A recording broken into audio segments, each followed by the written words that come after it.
Hi everybody and welcome back to my backyard once again. Today is gonna be a super interesting review because we have a new product from Rekon FPV and it's a weird one. Look at this.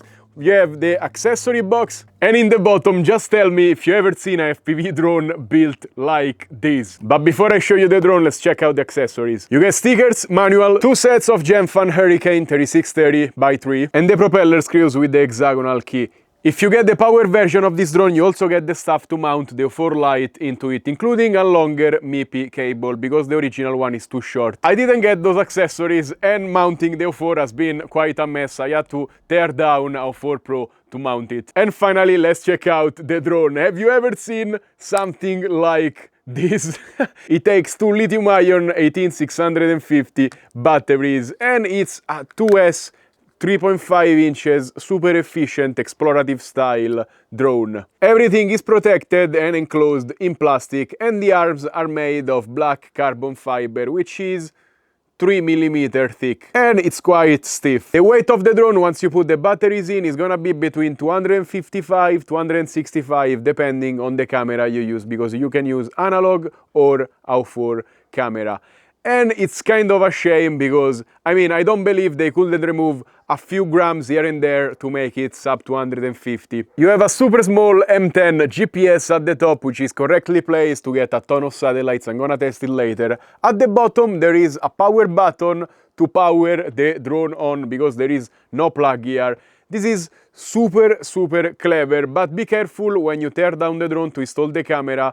It's very delicate and I broke it. I had to repair it, and that's why I'm kind of late today. I had to work a lot on this drone to make it work. The battery tray opens pressing on these two clasps at the sides. The antenna at the back is on a spring hinge. It's super cool, and if you remove the sticker you can find the two USB-C ports. One is for charging the batteries, yes, because you can charge the batteries from the drone. 15 watts charging is not bad at all. And at the bottom you have the port to connect to Betaflight. And down here there is a third USB-C for connecting to the O4 light system, which is right here, and it even has a little heatsink, which is super clever because this thing heats up. The motors are super efficient, HGL RC 1404 5500 kV. And the flight controller is super weird, custom made. It's a H7 processor with 20 amps ESCs all in one. It also comes with a built-in Express LRS receiver. And since they didn't provide a camera mount for the O4 light, I had to use the Flywoo one, which, by the way, fits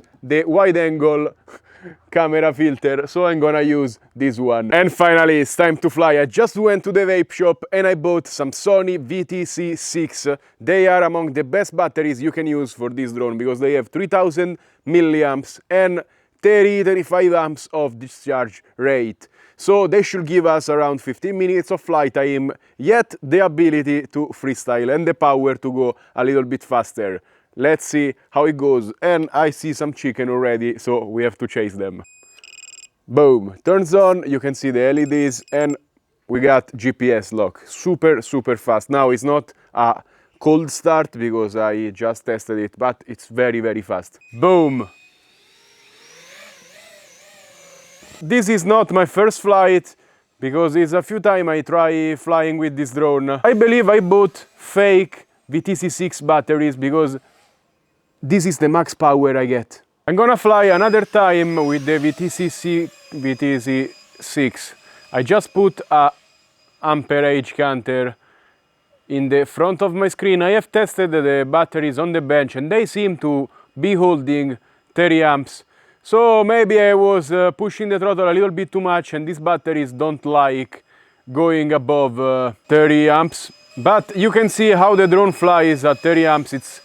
It's very mild, like you cannot even freestyle on it. And I'm gonna show you still what it does with the lesser batteries I tried yesterday, because those things were able to make it freestyle no problem. I don't know, maybe there is something I am missing about this drone, but I am very torn on it. Because if this is the experience you're getting, I don't know.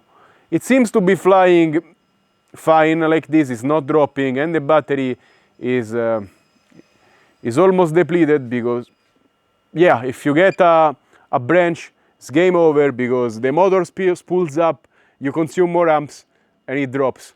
So yeah, I have been looking for this drone for so long. I searched everything, and like there is no drone, and not even on the other side. But I was certain I hit a branch, and then I came here, and there it is. Hiding in plain sight. I believe I have fake or defective Sony VTC6 because they perform incredibly worse than these batteries I found in a smoke machine right here. I tried yesterday. They are 2500 milliamps, 20 amps discharge rate, and they can freestyle a little bit. Like they discharge very fast, they sag a little bit, but let me show you how it flies. I don't know why with these batteries we are not getting satellites. Literally, I tried yesterday, I wasn't getting satellites, but I am getting them with the VT6. I don't know, this drone is been a not incredible experience so far. I don't know, maybe I got the wrong batteries or something, but everything started with me flying these ones yesterday, and I was like, these are random batteries I found in the smoke machine I reviewed, and they seem to work, you know, quite nicely, but they were discharging super fast. So you see I am freestyling with them. So I was like, imagine what a good battery would be, and I went and bought VTC6, which are among the recommended ones, with the Molicel P30B. And I found them. I had to look for them in the vape shops around town. And I was super excited, but they didn't work at all, as you saw. These ones seems to hold a lot better, and trust me, I charged them, I tried many times, but these ones, much better. Now they have maximum 20 amps discharge rate, but yeah, they seem to be handling bursts much better. And I don't know if that's supposed to... I don't have a ton of experience with these lithium ions. I fly some packs here and there, some packs I buy. I want to start digging deeper into them because I feel like they have progressed a lot and they are much more powerful now. But it's very easy to get counterfeit batteries, fake ones, and some that don't work right. But literally, I got brand new Sonys, and maybe they are supposed to be discharged at max 30 amps, and if you go above, they totally sag. But this one seems to be much better, and probably this is the way the drone is supposed to work. And if you find the right batteries and the drone flies like this, I feel like I can recommend it for around 10 minutes of battery life. But I don't know. I am trying to be objective and not being influenced by my stressful experience starting from this drone, because I have spent so much time trying to make it work, and these batteries are holding out much better. The drone is shaking a little bit, but I have crashed a lot of times. Yesterday it was flying better. I don't know if I recorded.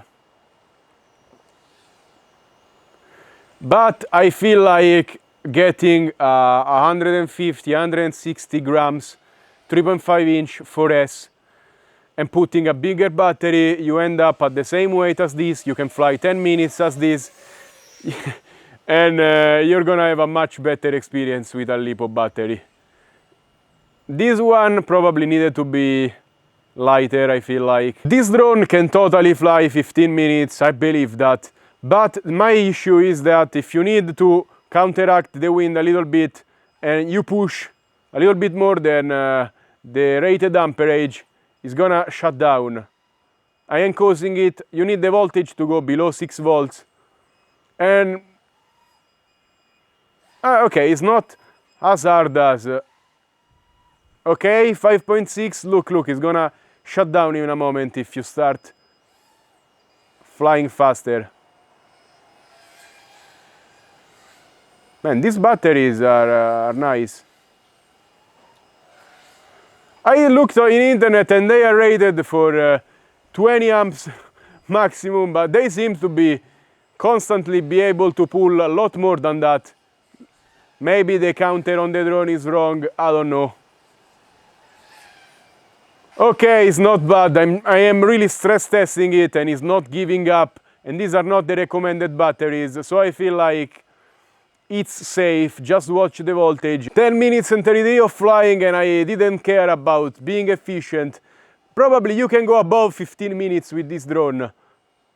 I am completely torn on it because on one side it's been weird, on one side maybe it has potential, but I don't know, you gotta get the right batteries.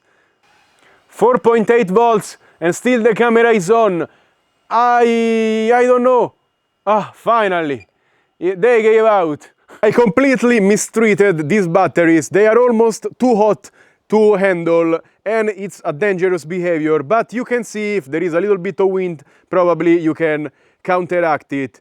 And with good batteries you can fly nice, you can fly efficient, and you can even freestyle quite a bit. I don't suggest doing it, but it seems to be working. Now I'm gonna leave them outside because I fear they're gonna explode. They are super hot. And it's time for my final opinion on the Rekon 35 V2. This is a very interesting lithium-ion FPV drone, and despite my very bad luck throughout the whole process of reviewing it, I have to say the performance with the non-optimal batteries has been quite impressive. It can freestyle and it can last quite long, so imagine what it can do with proper, more powerful batteries. The idea of this drone is super clever. The execution, in my opinion, is not 100% right, or maybe, let me explain. It flies much better than I anticipated again. It feels like flying a very heavy 4S drone. It doesn't go particularly fast.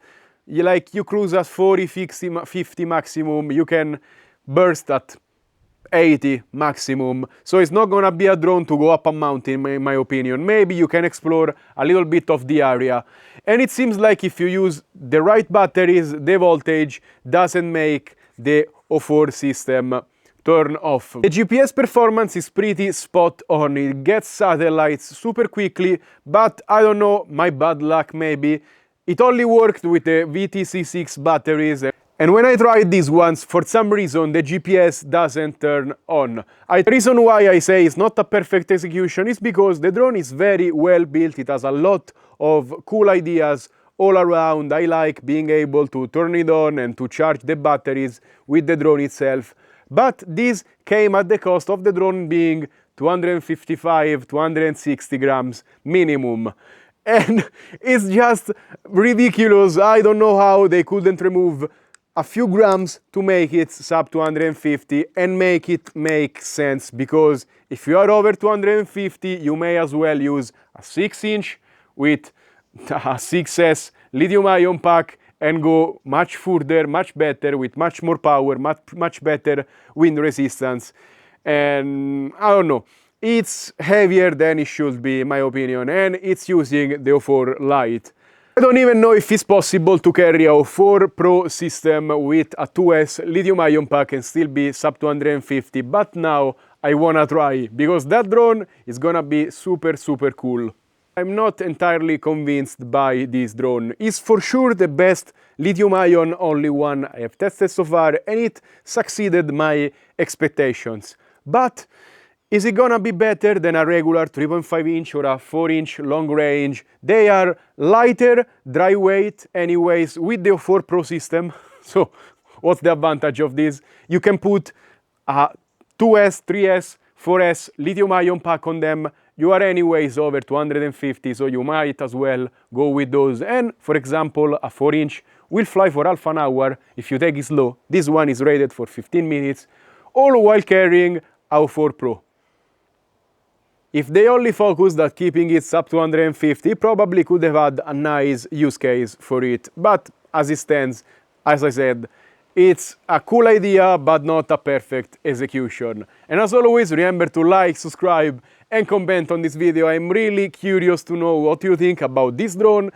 I'm curious to know what you think about my Sony batteries. And If I am missing something, please let me know. But yeah, I am happy at least it was able to freestyle a little bit. If you wanna buy something, check out my links down in the description, because clicking on them you help my channel a lot, and many times you also find discounts. Stay safe and happy flying. Bye!